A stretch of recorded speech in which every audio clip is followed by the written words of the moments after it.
I always knew I was meant for something bigger. While others talked about stability and real jobs, I dreamed of a name, my name, etched into the world of luxury fashion. I could see it so clearly. Elegant boutiques, my designs on the most influential people, a brand that whispered sophistication and power. This wasn't some fleeting fantasy. It was my future. And with every sketch, every plan, every late-night idea scribbled in a worn-out notebook, I got closer to making it real. So, when I sat down with my parents, heart pounding, hands clasped together with nervous excitement, I thought, just for a second, they would see what I saw. That they would smile, maybe ask questions, show some kind of belief in me. But the moment the words left my mouth, the room grew colder. My father leaned back in his chair, letting out a low chuckle, the kind that wasn't amused. It was cruel. My mother? She just shook her head, lips twisting into something between pity and disappointment. A fashion empire? You? My father scoffed, his voice dripping with disbelief. You can't even run your own life, let alone a business. The words hit like a slap, but he wasn't done. You're too naive, too inexperienced, too stupid to succeed. My mother nodded, as if it was some undeniable fact. No daughter of ours will ever run a successful business. They didn't just doubt me. They found the idea of me succeeding laughable. They didn't even consider that I might prove them wrong. I sat there feeling the sting of every word, every insult, every attempt to shrink me into someone small, someone forgettable. And yet beneath the humiliation, something stronger took root.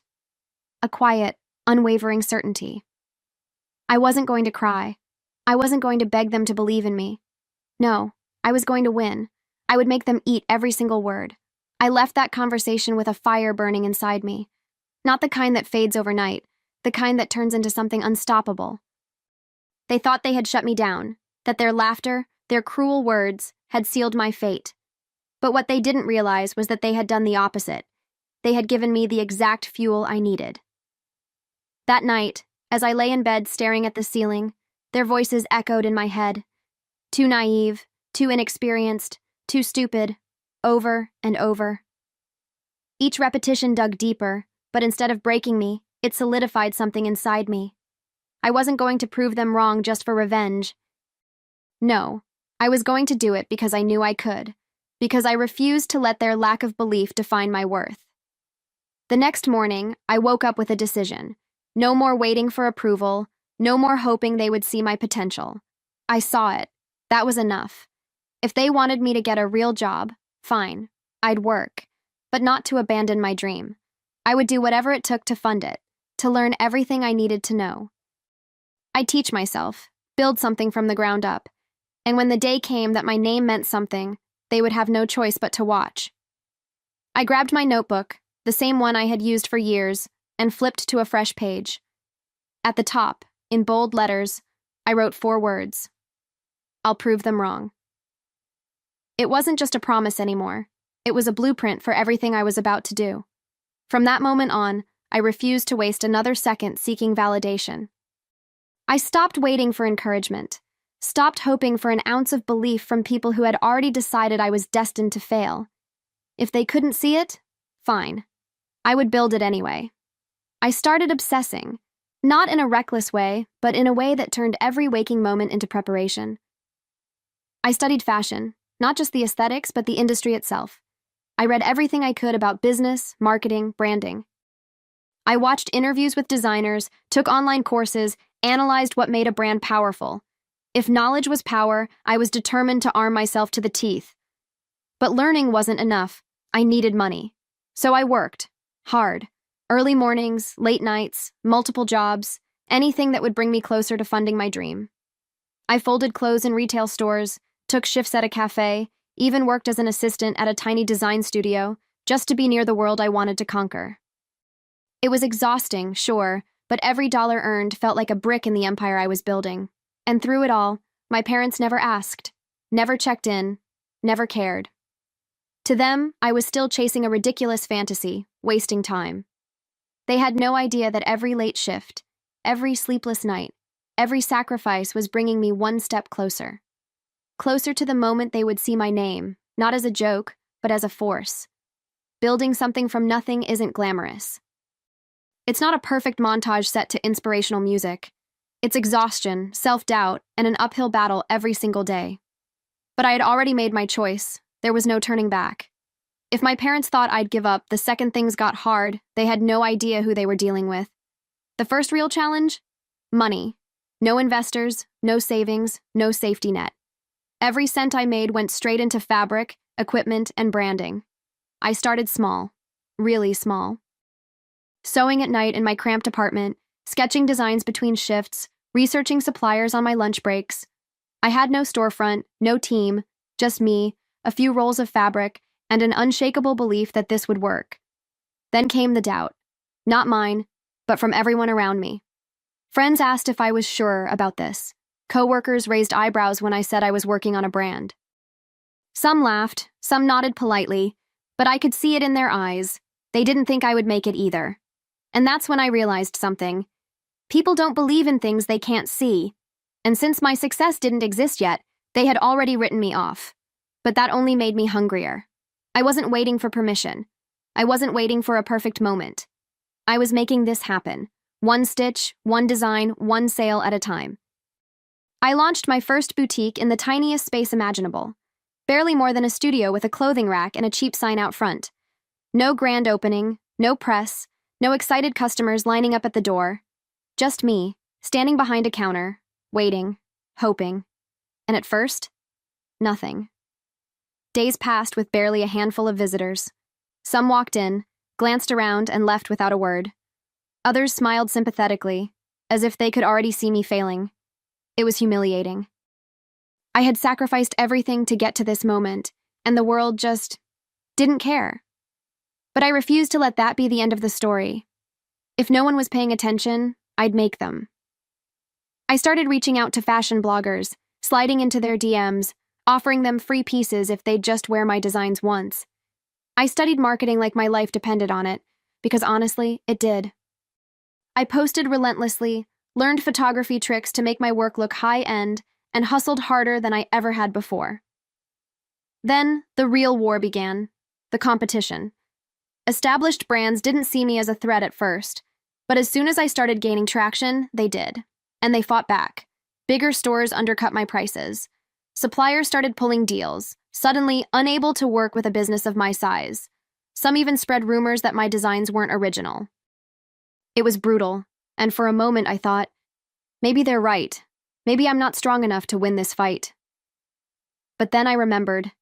They didn't believe in me either. My parents, my doubters, the entire industry, they had all written me off before I had even started. And yet, here I was. Maybe struggling, maybe exhausted, but still standing. I kept pushing. Every setback, every obstacle, every whispered doubt, I used it as fuel. If suppliers dropped me, I found new ones. If competitors tried to undercut me, I made my designs so good that people would pay the extra price. If the industry wanted to ignore me, I would make myself unignorable. Then, one day, it happened. A local influencer, one with actual reach, posted a photo wearing one of my designs. My design. She didn't tag me, didn't credit my brand, but it didn't matter. People noticed. They started asking, commenting, sharing. I woke up the next morning to more orders than I had ever seen. My website, which had been barely scraping by, was suddenly buzzing with traffic. For the first time, I wasn't just fighting to survive. I was growing. But growth brought new battles. Suddenly, people who had ignored me wanted a piece of what I had built. Suppliers who once refused to work with me came crawling back. Investors started calling, acting as if they had believed in me all along. It was tempting, so tempting, to take the easy route, to finally breathe. But I wasn't about to let someone else own what I had bled for. So I made a choice. I would expand, but on my terms.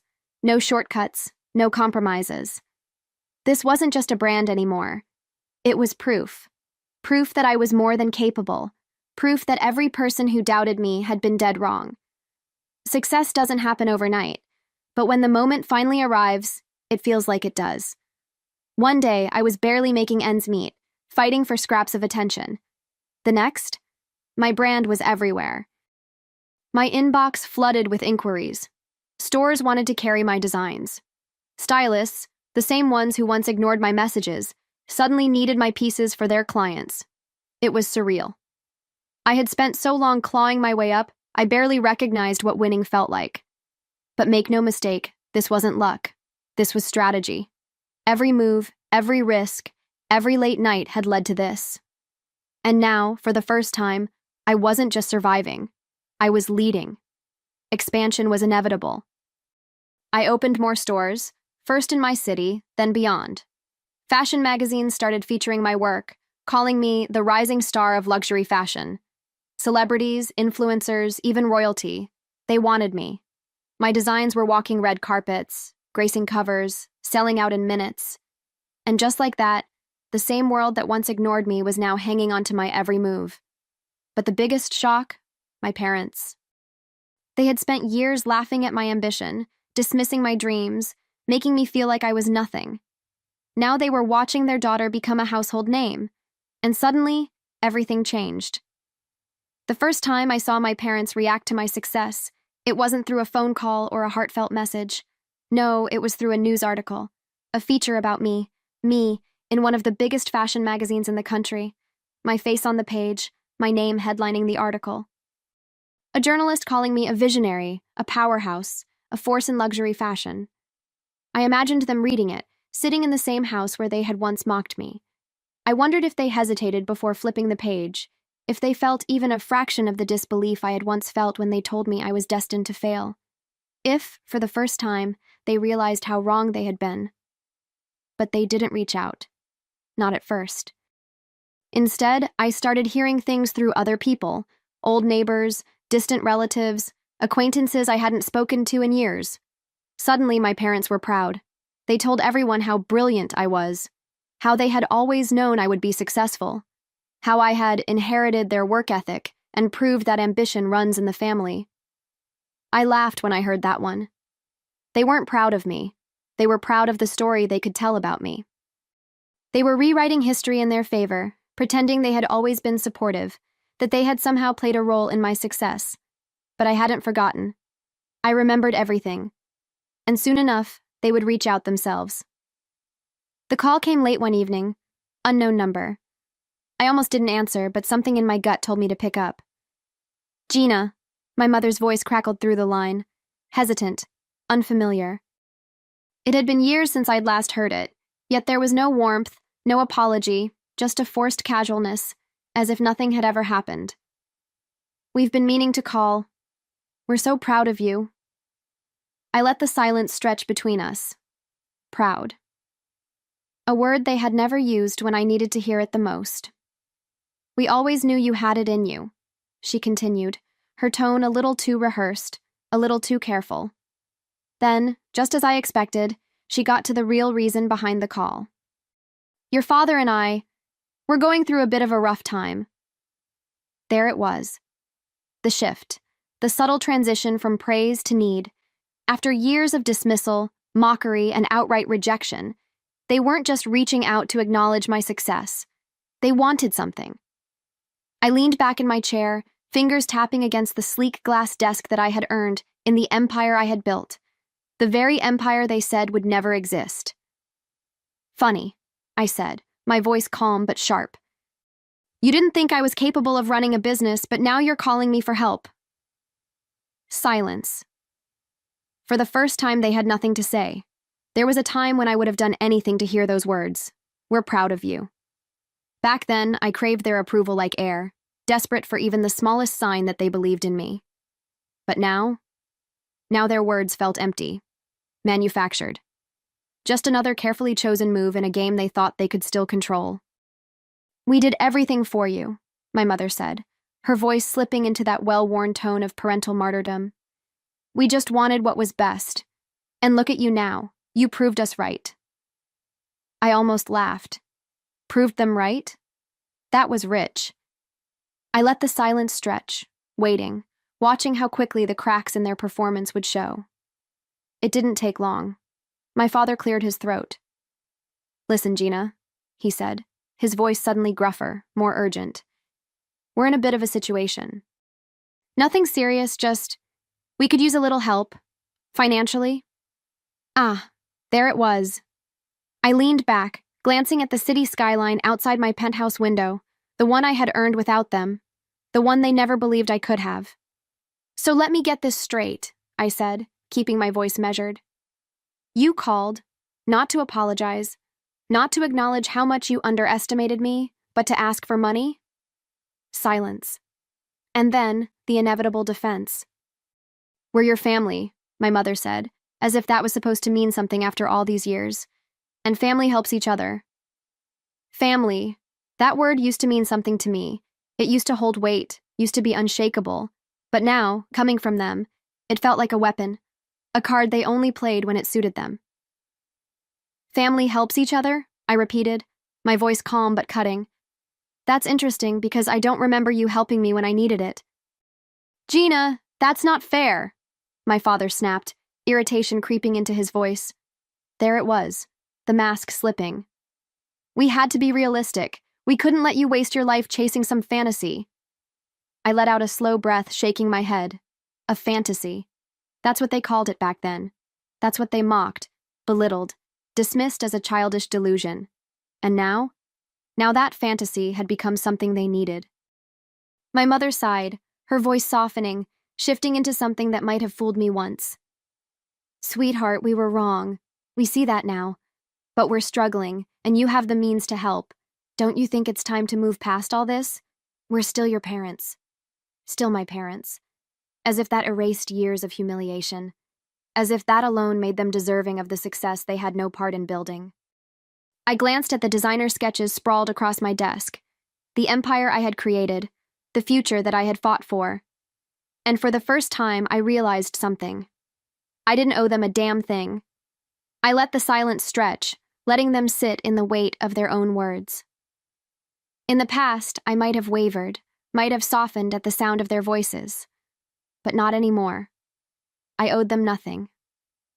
"You're right," I said finally, my tone unreadable. "You're still my parents." I paused, just long enough for them to believe they had won. "But that doesn't mean you get to rewrite history." A sharp inhale from my mother. My father started to say something, but I cut him off. "You didn't believe in me. You didn't support me. You mocked me, humiliated me, told me I was stupid for even trying." My voice remained steady, but there was steel beneath it. "And now that I've made it, on my own, you think you deserve a share of what I built?" "Gina," my mother tried again, softer now, like I was a child throwing a tantrum. "That's not fair." I let out a quiet laugh, shaking my head. "Fair?" I repeated. "Fair was all I ever wanted. But life wasn't fair to me. You weren't fair to me." I leaned back, staring out at the city below, my empire stretching far beyond anything they had ever imagined for me.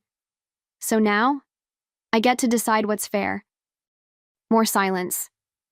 And for the first time, I think they understood. They weren't speaking to the same girl they once belittled. They were speaking to a woman who had survived them. I agreed to meet them, not because I owed them anything, but because I wanted them to see, really see, what I had become. Not through a magazine article or a news segment. No, I wanted them to sit in my world, surrounded by the very success they once called impossible. So I invited them to my penthouse. My space. My rules.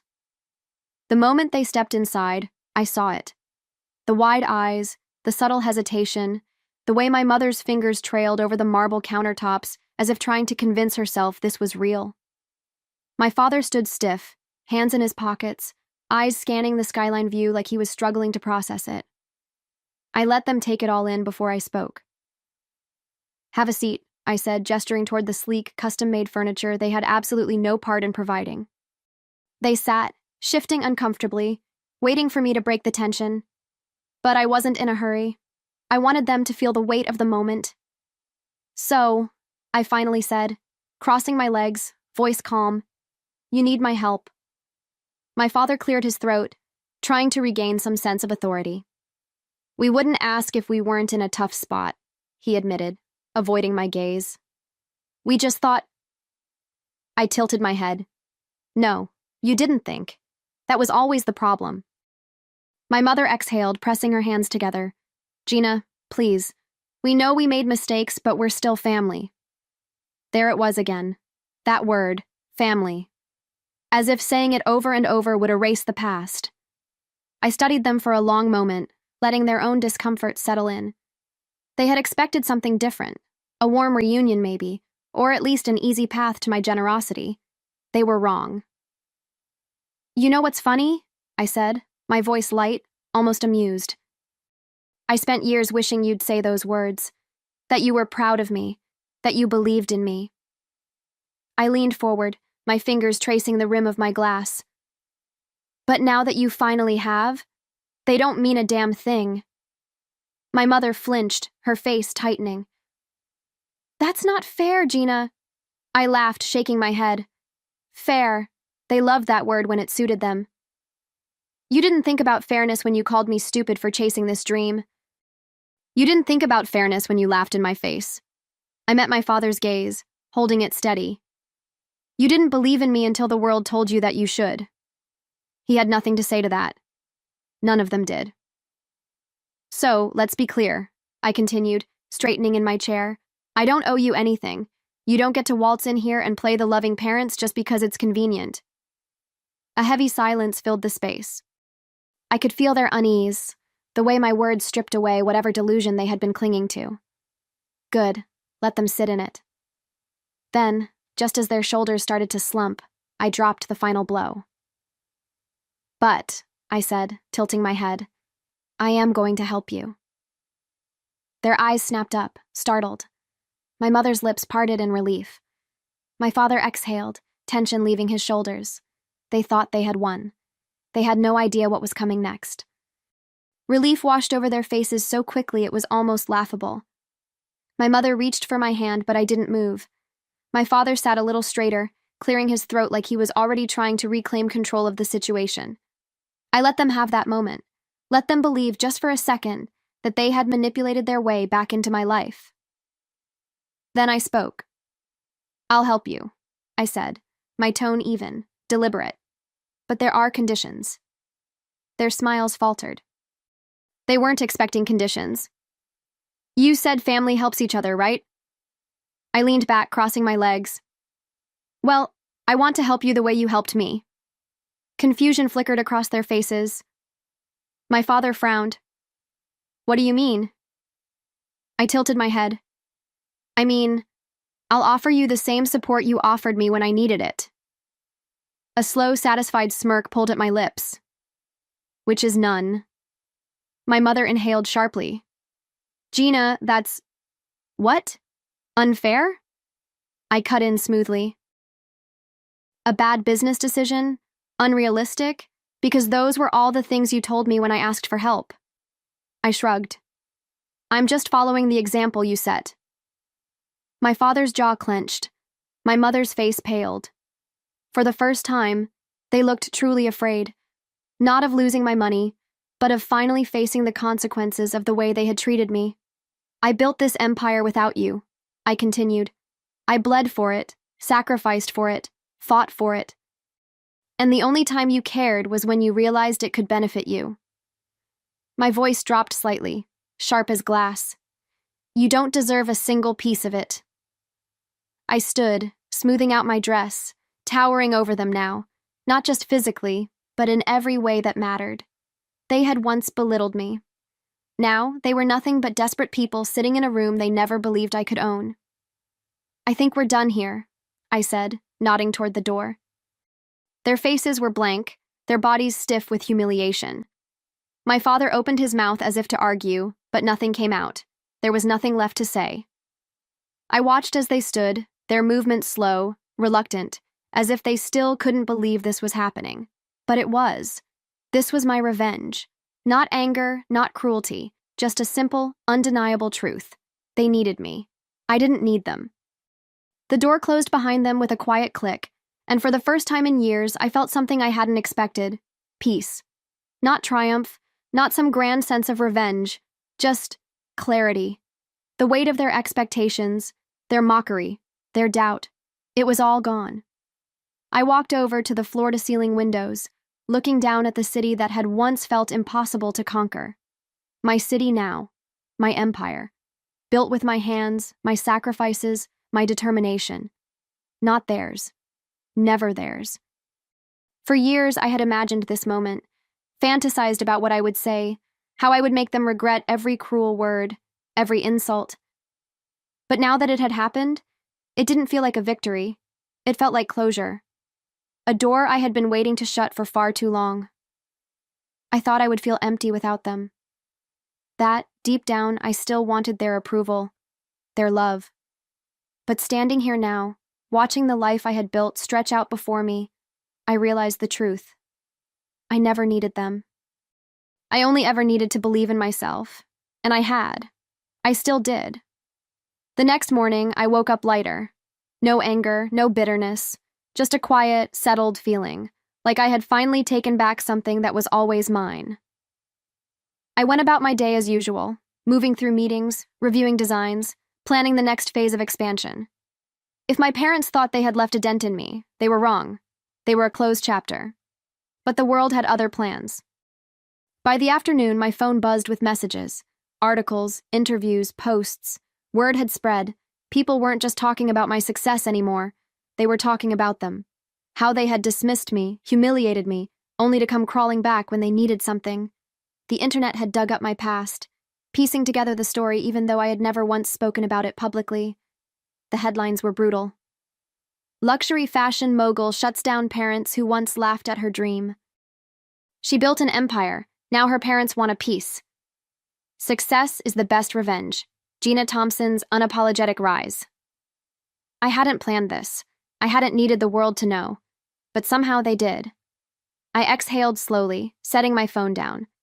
The old me would have felt guilty, would have worried about how my parents must have felt seeing their own failure exposed like this. But now, I didn't owe them protection any more than I owed them success. They had written me off. The world had written me in. I leaned back in my chair, watching the city pulse below me. The irony wasn't lost on me. How the same world that had once ignored me now hung onto my every move. The story had taken on a life of its own, sparking debates, think pieces, and endless speculation. Some people called me ruthless. Others called me an inspiration. I didn't care either way. For years, I had let other people's opinions shape me. Their doubts, their judgments, their limitations, I had carried them like weights around my ankles. But not anymore. I had won. Not just in business, not just in proving my parents wrong, but in the only way that truly mattered. A soft knock at the door pulled me from my thoughts. My assistant poked her head in, an amused smile on her lips. "You have a reporter downstairs," she said. "Wants to do a last-minute feature on you. Apparently, you're the businesswoman of the decade now." I chuckled, shaking my head. "Let them wait," I said, standing up and grabbing my coat. "I have somewhere more important to be." I wasn't running from my success. I wasn't hiding from the headlines. But today, for the first time in years, I wanted to celebrate for myself. No press, no audience. Just me, a glass of wine, and the life I had built with my own 2 hands. As I stepped out onto the street, a voice called my name. A reporter, breathless, microphone in hand. "Gina, a quick question. What do you say to all the people who doubted you?" I smiled, slipping on my sunglasses. "Thank you." And then I walked away, leaving the past exactly where it belonged.